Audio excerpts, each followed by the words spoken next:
بات ہے ایک جنگل کی، اور وہاں ایک کوا رہتا تھا. آپ جانتے ہیں نا کوے کا رنگ بڑا کالا سیاہ ہوتا ہے، مگر وہ بڑا خوش تھا، بہت انجوائے کر رہا تھا لائف کو، طرح طرح کے کھانے کھاتا، اور رات ہوتی تو کسی بھی خوشبودار درخت پر جا کر رات بسر کرتا، انجوائے کر رہا تھا اپنی لائف کو. اچانک اس کی نظر ایک سفید کبوتر پر پڑی.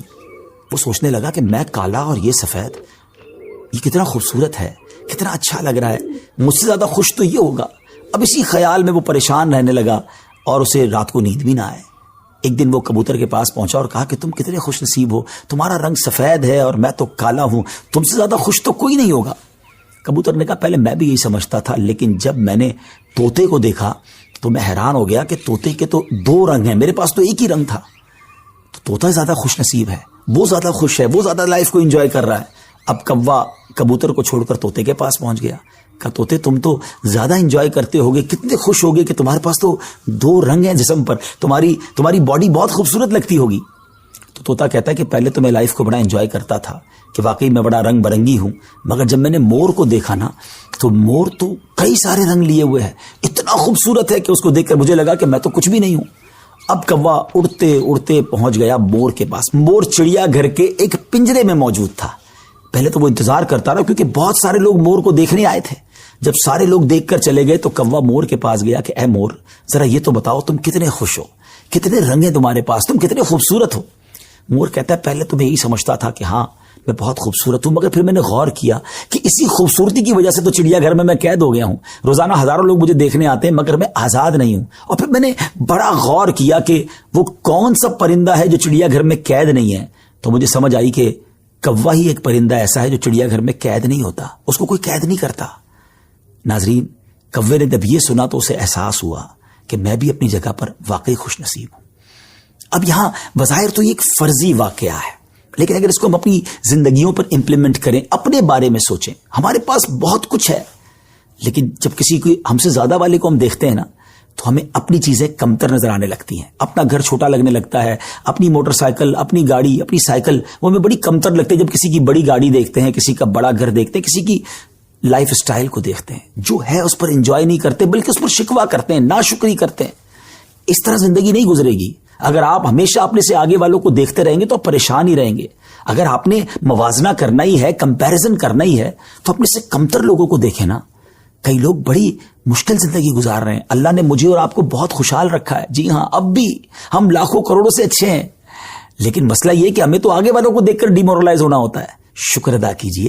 اور سبحان اللہ، میرے رب کا تو وعدہ بھی ہے نا قرآن میں، لَإِن شَكَرْتُمْ لَأَزِيدَنَّكُمْ، تم میرا شکر ادا کرو میں تمہیں اور دوں گا. تو جب آپ اللہ کا شکر ادا کر رہے ہوتے ہیں نا کہ یا اللہ تو نے مجھے کروڑوں سے اچھا بنایا، تو وہ اور عطا فرماتا ہے، آپ اور آگے بڑھتے ہیں. تو بہرحال یہ چھوٹی سی حکایت ہے، اللہ کرے اس سے سبق لیں، ناشکری چھوڑ دیں اور شکر ادا کرنے والے بن جائیں.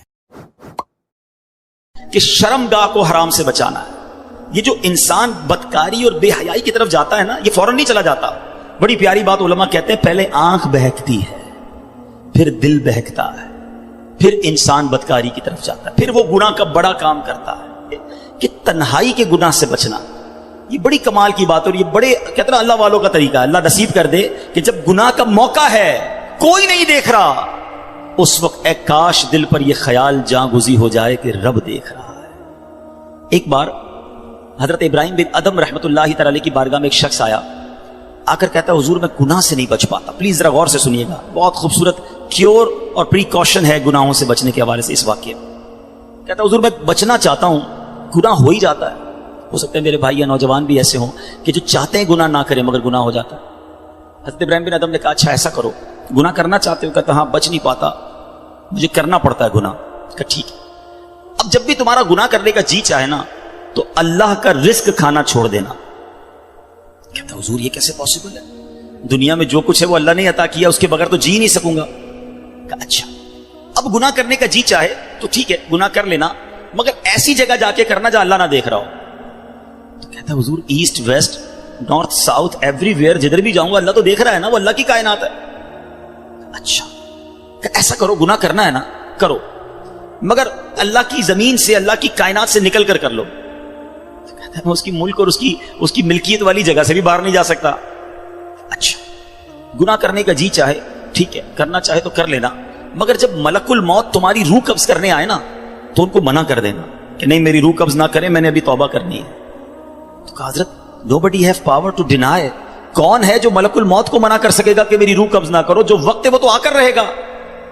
فرمایا اچھا پھر ایسا کرو, گناہ جتنے کرنے کر لو, مگر قیامت کے دن جب فرشتے تمہیں جہنم کی طرف لے جانے لگے نا تو ان کو منع کر دینا کہ نہیں میں نہیں جاتا.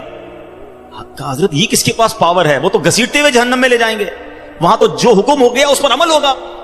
اب حضرت ابراہیم بن ادم نے پہلے کہتے ہیں نا مقدمہ, ایک آپ کہتے ہیں نا پہلے جزیات جمع کیے, باقاعدہ اس کا مائنڈ سیٹ بنایا, اب اسے خوبصورت سمری بیان کی. فرماتے بیٹا ایک بات سنو, تم اللہ کا رزق کھانا چھوڑ نہیں سکتے, اللہ کے ملک سے باہر جا نہیں سکتے, مرنے سے پہلے ملک الموت آئے تو ان کو منع نہیں کر سکتے, جہنم کے فرشتے تمہیں عذاب کے لیے لے جائیں تو ان کو بھی روک نہیں سکتے. جب یہ سارے کام نہیں کر سکتے تو پھر ایک کام کر لو, گناہ کرنا ہی چھوڑ دو. پھر وہ بندہ زارو کتار رونے لگا اور کہتا ہے حضرت میں وعدہ کرتا ہوں آج کے بعد گناہ نہیں کروں گا. اے میرے بھائیوں, میرے نوجوانوں, میں بہت اچھی طرح جانتا ہوں, میں آپ کی لائف گزار چکا ہوں, میں بھی اسٹوڈنٹ رہا ہوں. یہ لائف بڑی ڈیفیکلٹ ہے, شیطان اس میں بڑا حملہ کرتا ہے, نفس بڑا حملہ کرتا ہے, گناہوں کی طرف بہت کھینچتا ہے. مگر یہ ولیوں کا شیوا ہے کہ وہ جوانی میں عبادت کرے. اللہ کو بڑا پسند ہے وہ نوجوان. اللہ فرشتوں پر فخر فرماتا ہے کہ دیکھو میرا بندہ جوان ہے اور میری عبادت کر رہا ہے. مگر آج جوان کہتا ہے جوانی تو دیوانی ہے, مزے کرنے کے دن ہیں. مولوی صاحب بوڑھا ہونے کے بعد میں اللہ اللہ ہی کروں گا, 40-50 سال کے بعد میں مسجد میں بھی چلا جاؤں گا, میں داڑھی بھی رکھ لوں گا, ابھی تو انجوائے کرنے دو. چلو آج آپ اور میں ایک ڈسکس کر لیتے ہیں. If you want to enjoy in this life, آپ چاہتے ہیں کہ ابھی مزے کرنے دے, بعد میں نے توبہ کر لینی ہے, تو ایک چھوٹی سی ڈیبیٹ آپس میں کر لیتے ہیں. چلیں جناب, آپ میں سے کون ہے اتنے بڑے ہال میں جس کے پاس یہ گارنٹی ہے کہ وہ 50 سال کا ہونے تک زندہ رہے گا؟ Anybody have guarantee? Nobody has guarantee. 50 سال زندگی مجھے ملے گی, کوئی ہے؟ نہیں ہے. چلیں ایسا کوئی بھائی بیٹھا ہو جو بتائے جو 1 سال میں زندہ رہوں گا. Nobody has guarantee for live for 1 year. چلو 1 ہفتہ زندہ رہنے کی گارنٹی ہے, کل صبح تک زندہ رہنے کی گارنٹی ہے. سمجھدار لوگ ہیں, میری بات آپ فالو کر رہے ہیں. اٹ مینز آگاہ اپنی موت سے کوئی بشر نہیں, سامان 100 برس کا ہے, پل کی خبر نہیں. آپ کہتے ہیں میں بوڑھا ہو کے توبہ کر لوں گا. ارے آج دنیا سے میں جا سکتا ہوں, اور آج چلا گیا تو اللہ کو کیا جواب دوں گا؟ حرام کرتے ہوئے, شراب پیتے ہوئے, بدکاریاں کرتے ہوئے, گرل فرینڈ اور بوائے فرینڈ بنا کر حرام باتیں کرتے ہوئے کدھر جاؤ گے؟ قبر میں کیا جواب دو گے؟ دیکھیں یہ دنیا تھوڑی ہے, میں نے آپ کو جنت کا ریوارڈ بتایا ہے, وہاں نہ ختم ہونے والی نعمتیں ہیں. دنیا کی ایکسپائری ڈیٹ ہے, we have to go from this world, ہم سب نے دنیا سے جانا ہے. مگر جنت میں جو چلا گیا اسے موت نہیں آنی ہے.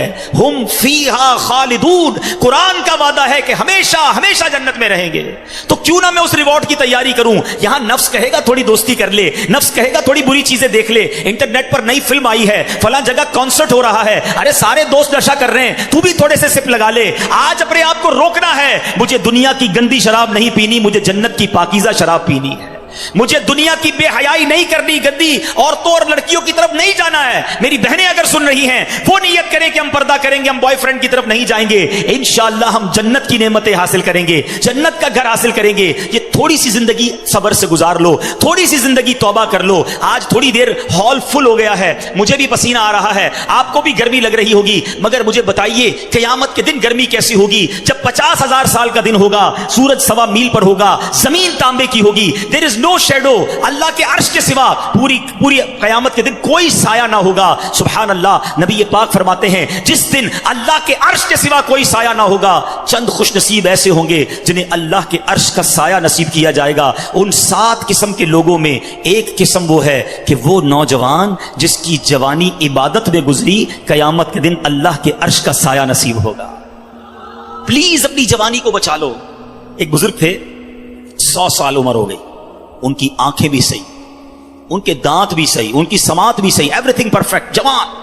لوگوں نے کہا حضور 100 سال میں تو بندہ بستر سے لگ جاتا ہے, your every part of the body is perfect, یہ کیسے پاسبل ہے؟ کمال کا جواب دیا.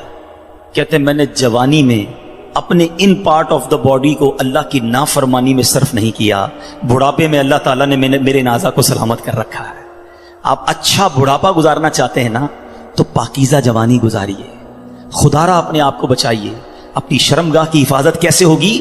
جب آپ حرام دیکھنا بند کریں گے. سرما لگاتے ہوں گے آپ, ٹھیک ہے, سرما لگاتے وقت ہاتھ کانپتا ہے کہ یار تھوڑا سا احتیاط سے لگانا ہے, کہیں آنکھ میں سلائی نہ لگ جائے. اتنی نازک ہے میری اور آپ کی آنکھیں.